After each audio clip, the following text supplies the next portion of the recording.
브라이언 시몬즈 목사님의 왕의 신부 아가서 강의 네 번째, 사랑의 기치 1장 16절에서 2장 7절. 이것이 그 여인의 인생에서 놀라운 계절입니다. 그녀는 이 목자 대신 왕이 사과를 먹여주고 깃발을 벌럭이며 품에 안아주는 자라고 알고 있습니다. 최고의 인생이지요. 주님이 새로운 파도로 우리에게 밀려올 때 받으세요. 그분의 사랑의 포도주를 들이키세요. 우리를 위해 예비하신 수련을 받는 날에 필요할 것입니다. 그것은 우리가 배워야 할 것들로 마련된 예기치 못한 수련입니다. 그녀의 화답을 들어보세요. 나의 사랑하는 자야, 너는 어여쁘고 하창하다. 그가 사랑의 말을 쏟아내면 쏟아낼수록 그녀의 눈에는 그분이 더욱더 영화로워 보입니다. 사랑은 우리의 마음의 계시를 풀어줍니다. 우리의 마음이 경계심 없는 영으로 열립니다. 그녀는 이 사랑 많으신 왕이 누구인지를 알아채기 시작합니다. 사랑으로 식혀지면서 그녀는 이 계시에 어떻게 반응할까요? 예수님을 이전보다 더 사모합니다. 하나님 안에서 자라가기 위한 열쇠는 하나님의 사랑의 계시를 받는 것입니다. 이 사랑의 넓이와 길이와 높이와 깊이는 우리의 삶 속에 예수님의 충만함을 가져옵니다. 그분이 우리를 즐거워하신다는 계시가 없으면 우리는 결코 하나님 안에서 자라갈 수 없을 것입니다. 예배는 이 사랑에 사로잡힌 마음으로부터 흘러나와야 합니다. 왕의 사랑스러움이 술람미 여인의 영에 깊이 스며듭니다. 예수님이 더욱더 그녀의 마음을 잡아 끕니다. 그분은 그녀가 상상했던 가혹하고 혹사시키는 주인이 아닙니다. 종교적인 거짓말은 그녀가 그분 가까이 나갔을 때 방어 기제를 준비하고 움츠리라고 말합니다. 그러나 이제 그녀는 자신의 미성숙함과 연약함 속에서 그분의 영화로운 다정함을 발견합니다. 예수님은 만족을 주십니다. 아무도 그분만큼 친절하지 못합니다.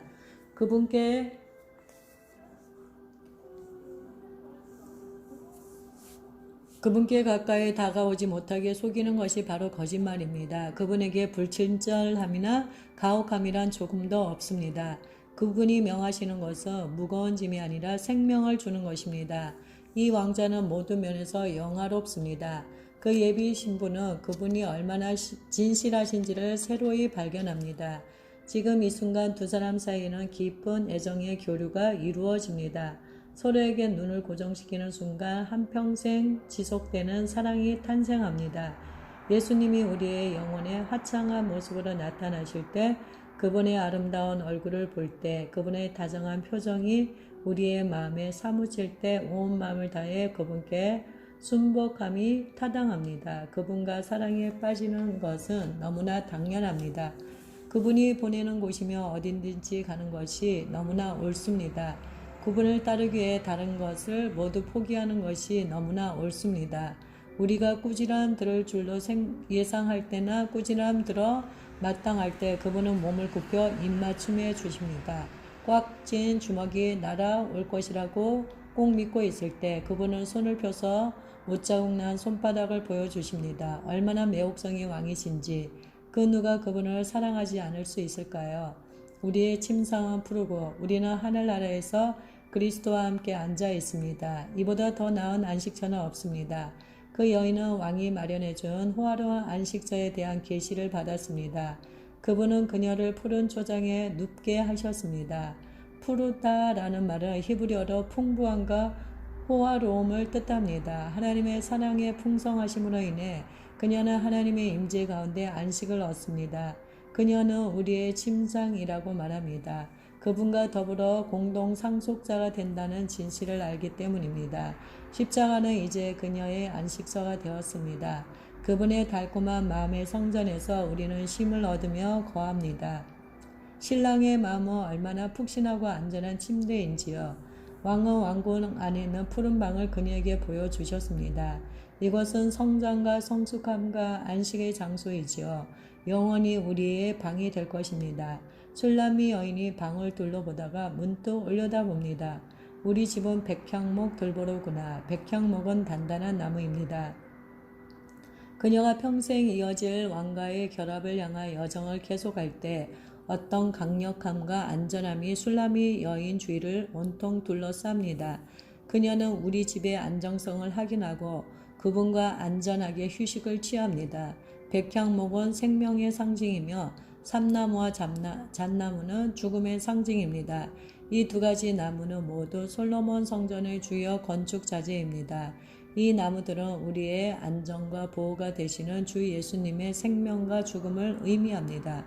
우리 석가래는 잣나무로구나. 석가래라는 단어는 문자 그대로 베란다나 발코니를 뜻합니다. 집의 외벽 밖으로 돌출되게 확장해서 바닥을 깔고 울타리를 두른 출입구를 말합니다. 신랑과 신부는 향기롭고 견고한 전나무로 지은 발코니에서 달콤한 교제를 나누며 함께 앉기도 하고 걷기도 합니다. 그 집은 교회, 즉 주님의 집입니다.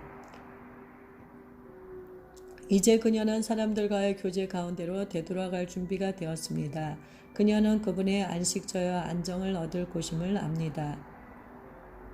그녀의 마음은 그분의 사랑의 표현에 압도되었습니다. 이제 그녀는 그리스도처럼 되려는 목표를 향해 나아가는 여정 속에서 새로운 시험을 당하며 자라가야만 합니다.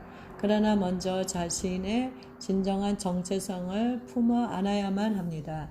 그녀의 이해가 자라가다. 나는 샤론에 수선하여. 이 구절을 가지고 왕이 한 말이다. 또는 그 여인이 한 말이라고 학자들의 의견이 나뉘었습니다. 저는 예수님 안에서의 정체성을 고백한 그 여인의 말이라고 믿습니다. 그녀는 스스로를 샤론의 수선화라고 부릅니다. 사랑하는 성도님, 우리는 그분의 수선화 봉우리입니다. 아버지가 그의 아들에게 수선화를 주셨습니다. 그리스도의 신부는 자신을 그분의 수선화로 보아야만 합니다. 구속의 풍요로움이 값없이 주어졌고 의의 겉옷이 덧입혀진 우리는 샤론의 수선화인 것입니다. 스스로를 수선화라고 부르면서 그 여인은 자신을 그분의 공동 상속자로 그리고 그분의 마음에 즐거움과 기쁨을 가져다 드리는 자로 보기 시작합니다. 그녀는 아버지가 아들에게 약속하셨던 공동 상속자입니다. 우리 역시 하나님이 예수님에게 주신 사랑의 선물입니다. 이제는 우리 자신을 샤론의 수선화, 즉 예수님이 약속받으신 멋진 상급이라고 여길 때입니다. 샤론은 그분의 노래라는 뜻입니다. 그 여인은 갑자기 자신이 그분 노래의 주제임을 깨닫습니다. 왕이 노래를 흥얼거리면서 그분의 수선화 봉오리를 가져다가 가슴에 끌어안습니다. 이제는 더 이상 우리 자신이 그분의 사랑을 받을 가치가 없는 자라고 여겨서는 안 됩니다. 오히려 주님의 마음을 도취시키는 수선화로 여겨야 할 때입니다. 우리는 그분의 노래의 주제여 그분의 샤론의 수선화인 것입니다. 아버지가 아들을 위해 이 수선화를 기르셨습니다. 하늘에 계신 하나님이 다정한 돌보심으로 그 수선화를 자라나게 하시고 그 꽃봉오리의 아들의 사랑을 향해 피어나게 하셨습니다. 이 수선화는 예수님이 갈망하시는 모든 것의 충만함을 대표합니다. 우리가 예수님의 마음을 완전히 사로잡은 것입니다. 우리가 샤론의 수선화임을 알 때 어려움은 문제되지 않습니다. 우리를 붙들어주는 희망의 닷이 있기 때문이지요. 스스로의 연약함에 압도되어 있을 때도 우리는 여전히 그분의 수선화 봉우리입니다. 그리스도의 수선화는 이제 우리의 정체성이 되었습니다.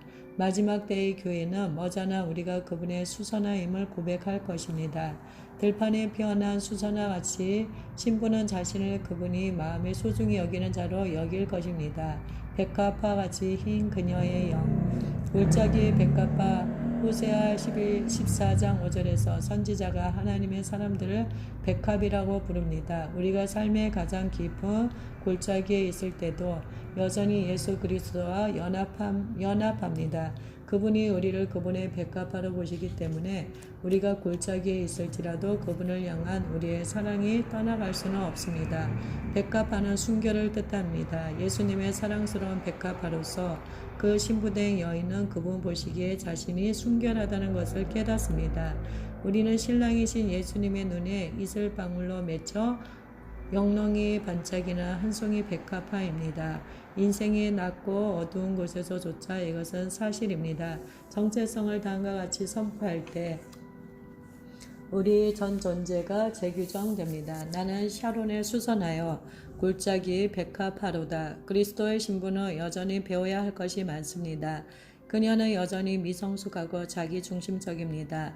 아직 십자가를 완전히 깨닫지 못했지만 그녀는 이제 예배자로서의 정체성을 갖고 있으며 하나님의 연인인 것입니다. 사랑의 힘이 그녀의 마음에 있다습니다. 그녀는 장차 어떤 일이 일어나든지 그분의 사랑을 받는다는 것과 자신이 그분의 마음의 기쁨이라는 것을 압니다.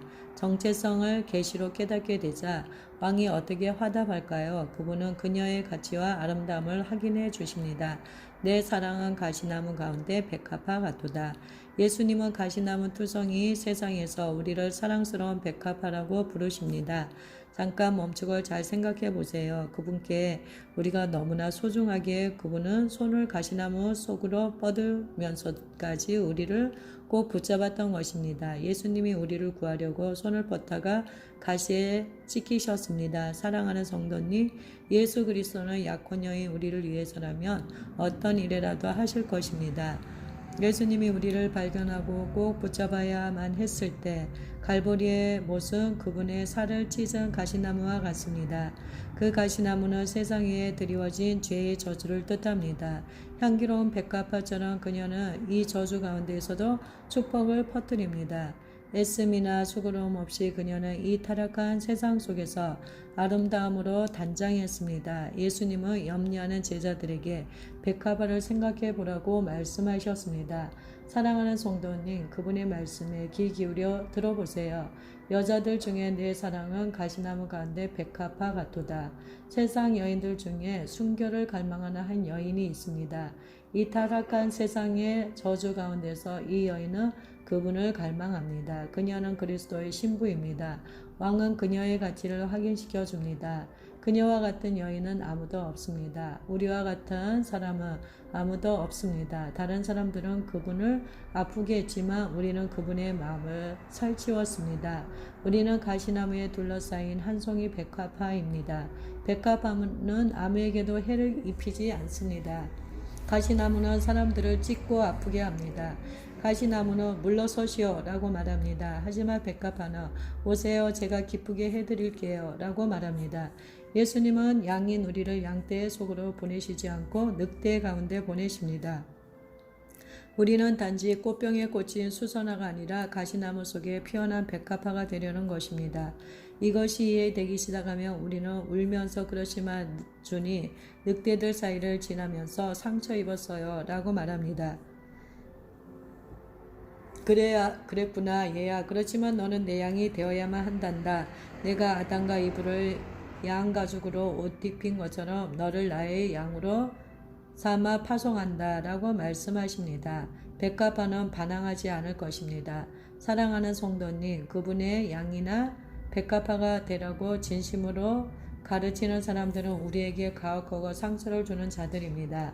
우리가 이 세상에 미치는 영향이 달콤한가요? 그렇지 않으면 가시나무 덤불처럼 거칠고 피폐한가요?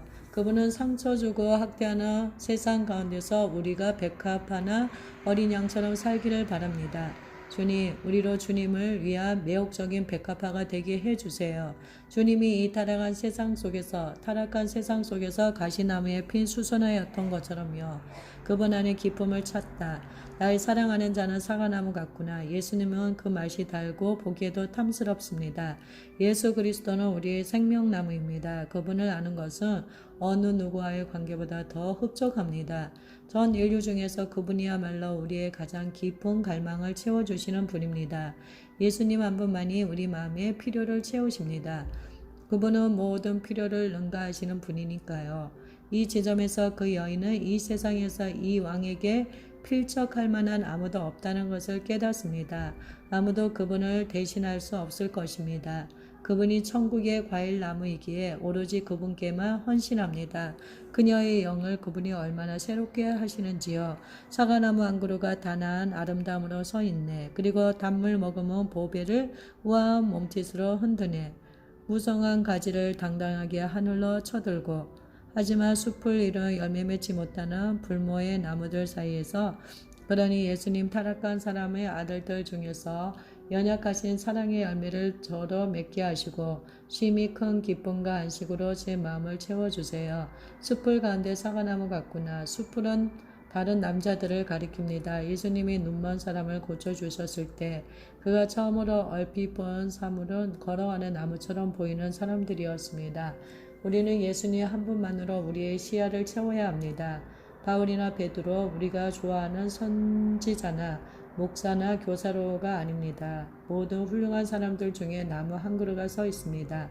그 나머지 모든 사람들보다 더 영화롭고 매력있는 나무 한 그루, 그의 이름은 예수입니다. 그분이 젊은 남자들 중에서 우리의 연인이어야만 합니다. 술람미 여인은 그분의 목소리가 다른 누구의 것과도 같지 않은 신선함을 주는 희망의 목소리임을 알았습니다. 어쩌면 부모님이 우리에게 쓸모없다고 말했거나 이전 배우자가 화를 내며 욕을 퍼부었을지도 모릅니다. 그럼에도 불구하고 사람의 아들들 가운데 서 있는 키가 크고 튼튼한 사과나무가 그 모두를 능가합니다. 우리에게서 희망을 도둑질해 가려는 열매 맺지 못하는 모든 나무들을 제치고 예수님이 우리의 생명나무가 되십니다. 내가 그 그늘에 앉아서 심히 기뻐하였고 그분의 임재의 즐거움을 어떻게 묘사할 수 있을까요? 그분 곁에 가까이 있는 것, 그분의 그늘 아래 안전하게 있는 것, 그늘이 드리워진 은혜 속에서 쉼을 얻는 것이 기쁨입니다. 바로 이 그늘을 드리운 나무 아래서 인간의 마음에 절대적 평온이 찾아옵니다. 다른 어떤 휴식처도 그분의 그늘 아래서 얻는 진정한 평안을 주지 못합니다. 그분의 권위의 겸손이 우리의 영을 순복하며 우리의 애씀은 끝이 납니다. 그녀의 노한 형제들의 주장 아래서 그녀는 전혀 쉬지 못합니다. 다른 이들의 포도원을 지키는 일은 그녀로 하여금 용기를 잃게 하고 상처받게 하고 기진맥진하게 합니다. 이제 그녀는 그분의 주권 아래 쉬면서 그분 임재의 비밀 장소에 거합니다. 상상해 보세요. 베드로의 그림자가 치유를 가져왔다면 그분 아래 거하는 것이 우리에게 무엇이 좋을까요? 우리의 영원하신 신랑이 얼마나 훌륭한지는 과장해도 절대 지나치지 않습니다. 예배는 그분의 그늘 아래 앉아 경탄을 터뜨리는 것으로 바뀌어집니다. 십자가는 지친 자들에게 그늘을 뻗어주는 생명나무입니다. 십자가 밑에서 발견한 휴식처에서 그 여인은 안전하고 만족스럽습니다. 그녀는 자신의 성숙함이 아니라 그분의 행하신 일을 근거로 그분과 관계를 맺습니다. 왜 우리의 승리나 성숙함의 근거에서 하나님과 관계 맺으려 하나요? 꽤 괜찮은 한 주간을 지낼 때 우리의 신실함을 계속 유지해 나가는 것은 그분의 은혜입니다. 별로 좋지 않은 한 주간을 지낼 때는 우리의 무가치함이 하나님과의 관계의 근거가 되지 않습니다. 사과나무 아래서 우리의 마음을 먹이세요. 그분의 그늘 아래에 앉아 있음이 기쁘구나 라는 말이 나올 때까지 그만 애쓰고 낮잠을 즐기세요. 그 열매는 내비에 달았도다. 그분의 생명으로부터 이끌어내는 것은 달콤한 과즙을 맛보는 것입니다. 그 어떤 것도 그분의 성품의 열매에 견줄 수 없습니다. 바울은 그것을 성령의 열매라고 칭했습니다. 그 은혜의 첫 경험이 그녀에게 진정한 영적 즐거움을 가져다 주었습니다. 그분이 그녀를 위해 하신 일의 열매를 모두 받아 맛보면서 그녀는 사과나무 아래서 예수님과 관계를 쌓아나갑니다. 무엇을 이에 비교할 수 있을까요? 예수님과의 친밀함으로 그녀는 소진되었습니다. 이 친밀함의 아주 미미한 스침만으로도 우리는 하나님 안에서 굉장히 성장할 것입니다. 열매를 먹으면서 그녀는 자신의 그늘 아래에 서 있지 않습니다. 이 열매들을 발견하려면 그분의 그늘 아래에 거해야만 합니다. 자아도취적 사고를 벗어나게 하려고 예수님이 그녀를 준비시키는 것입니다. 그의 사랑의 깃발, 그가 나를 인도하며 잔치집에 들어갔으니 사과나무 아래에 앉아 있으면서 그녀는 환상을 보았습니다. 왕이 그녀를 잔치집으로 데리고 들어가는 환상이었습니다. 그분의 임재 안에서 우리가 스스로를 기뻐하고 있을 때 그분이 우리를 잔치집으로 그리고 심지어는 그분의 마음 곁으로 더 가까이 오라고 부르십니다. 제1장에서는 그녀가 왕의 침소로 이끌려 갔는데 이제는 약혼 파티를 열 잔치집으로 안내된 것입니다. 손님들이 연애를 즐기는 동안 왕이 그녀에게 팔을 내밀면서 함께 들어와 포도주를 맛보라고 손짓합니다. 이 잔치집은 그분의 사랑에 도취된다는 것의 의미를 알게 되는 환희에 찬 교회를 말합니다. 잔치집을 히브리 말로 하며 포도주 즙입니다. 이것은 사랑이 깃발이 되어 펄럭이는 기쁨의 방입니다. 사과나무 열매는 이제 포도넝쿨 열매로 이어집니다. 신자를 위한 포도주 즙은 성령을 경험하는 장소입니다. 왕은 그녀가 성령의 능력을 알게 되기를 갈망합니다. 그래서 성령을 더 깊이 경험할 수 있는 곳으로 그녀를 데려가고 있습니다. 그 잔치집은 그 여인을 새로운 영역인 포도주 집으로 데려갑니다. 그녀는 예전에 이 같은 교회 예배에 가본 적이 없습니다. 천상의 것들이 열리고 그분과 함께하는 삶이 어떠할지 미리 맛봅니다. 그 포도주 집에서 손님들이 누리는 자유함이라 노래하고 기뻐하고 춤추면서 모두들 굉장히 행복해 보입니다. 이제 그녀는 하나님의 왕국이 이러하다는 것을 압니다. 그들은 모두 하늘나라의 선물에 참여하도록 선택받았기 때문에 다들 사랑으로 충만해 보입니다. 왕이 이리 오렴 포도주 집으로 데려다 줄게 라고 말씀하십니다. 예수님은 우리를 은혜 속으로 더 깊이 데려다 주시는 분입니다. 열심이나 성숙함이 우리가 원하는 곳으로 데려가 주는 것이 아니라 오직 왕 한 분만이 그렇게 하실 수 있습니다. 우리가 길 잃은 어린 양처럼 제 길에서 벗어났을 때 우리를 어깨에 메어 데리고 가는 것이 그분이 하시는 일입니다. 길 잃은 양 한 마리를 찾기 위해 99마리의 양을 두고 떠나시는 분입니다. 길 잃은 양은 종종 왕께 향한 마음이 새로워지기까지는 발길질 하고 더 멀리 데려가지 못하게 하려고 저항합니다. 그 신부는 그분의 어깨에 메어져 기쁨의 방으로 인도함 받는 바로 그 어린 양입니다. 정복당한 우리 마음 위의 깃발. 그 사랑은 내 위의 깃발이로구나. 그녀가 그 방으로 한 발자국 내딛자 갑자기 깃발이 그녀의 머리 위에서 펄럭입니다. 사랑이라는 단어가 적힌 참으로 멋진 이 깃발은 모두가 볼 수 있게끔 걸려 있습니다. 그 왕이 약혼녀에게 몸을 돌려 이 깃발은 일생 동안 우리의 마음 위에 휘날린 사랑의 깃발이요. 이 깃발이 우리와 함께 영원히 즐길 사랑의 관계를 나타내 줄 것이요. 우리가 축복받고 보호받고 호의 받는다는 신호로 우리 위에서 휘날릴 것이요. 우리 위에 이 깃발은 사랑이요 라고 말씀하십니다. 예수님이 끊임없이 모든 것을 불사르는 사랑의 깃발을 정복당한 그녀의 마음 위로 들어 올리셨습니다. 완전해져야만 사랑받는 것이 아니라는 것과 그분께 그저 이해하며 순응했기에 소중히 여김을 받는다는 것을 알 때 우리의 삶 위로 깃발이 올려집니다. 위를 올려다보기만 하면 그 깃발이 보일지 모릅니다. 그분의 영원한 사랑의 깃발이 보이나요? 오늘 이후부터는 하나님이 우리를 향해 마음에 품으신 열정을 보아야만 합니다. 우리를 굳건케 하는 진실, 즉 우리가 받아서 살고 있는 계시는 연약하고 아직 불완전한 크리스천들을 위한 예수님의 사랑입니다. 얼마나 격정적인 사랑인가요? 얼마나 엄청난 사랑인가요? 이 사랑을 알 때 더 이상 실망이란 없습니다. 사람들이 우리를 어떻게 생각하는지 따위에 우리의 영혼은 더 이상 훼손당하지 않습니다. 인정해 주지 않거나 알아주지 않을 때도 우리의 발밑에는 기초가 놓이고 머리 위에는 깃발이 휘날립니다. 정복당한 우리의 마음 위에서 휘날리고 있는 깃발에는 사랑이라고 적혀 있습니다. 이 격정적인 사랑이 우리 삶의 테마가 됩니다. 깃발이 뒤따르고 기치가 휘날릴 것입니다. 우리가 가장 연약할 때 사랑이 함께 거합니다. 이것이 우리가 열방을 향해 가지고 나아갈 기치입니다. 이것이 마음이 깨어진 자와 상한 자에게 가지고 나아갈 기치입니다. 전능한 사람으로 우리는 정복당했습니다. 모든 사람들이 보도록 이 기치를 휘날려야만 합니다. 그분의 포도주 집에서 우리 머리 위에 그분의 깃발이 펄럭이는 것을 볼 때 어떤 기분이 들까요? 이 세상에 이런 사람들에게 선사할 아주 근사한 사랑의 축제이지요.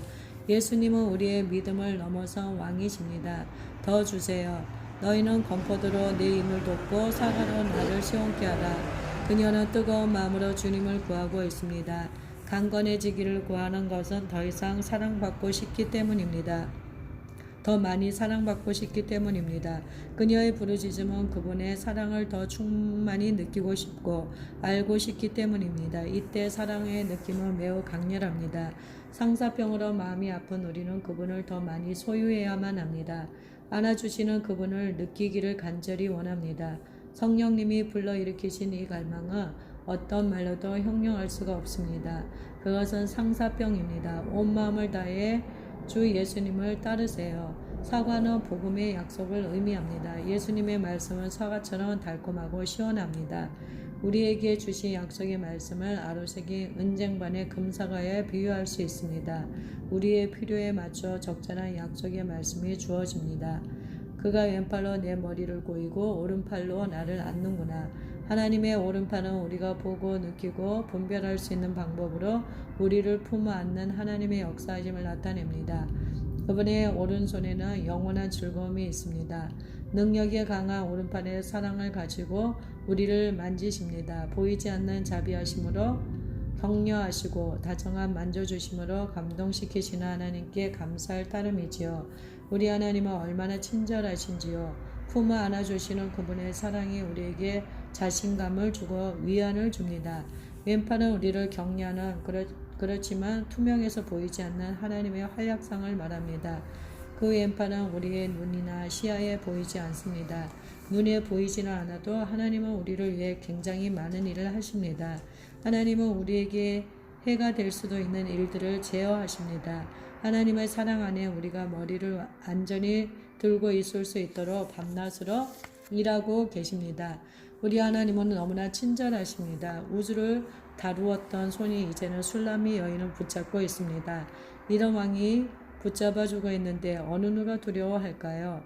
그 신부는 죄악이 다 떠나갈 때까지 머리를 누이고 쉽니다. 이처럼 굉장한 확신을 가지고 그분의 품에서 잠듭니다. 진짜 잠자는 미녀. 그 술람미 여인은 이제 진짜로 잠자는 미녀가 되었습니다. 포도주집에서 성령의 능력이 압도당한 그녀는 왕의 포옹을 받으며 잠이 듭니다. 모든 하객들이 그녀를 보려고 모여드는 와중에 왕은 그 잠자는 미녀를 황홀한 눈으로 바라봅니다. 왕이 하객들에게 말합니다. 예루살렘의 딸들아, 내가 노루와 들사슴을 두고 너에게 부탁한다.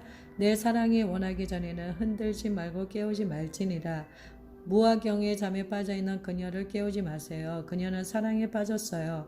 너무 일찌감치 억지로 꿈 깨게 해서 교회의 열기 속으로 돌아가게 하지 마세요. 그녀는 그 왕의 아름다움에 마음을 빼앗겼습니다.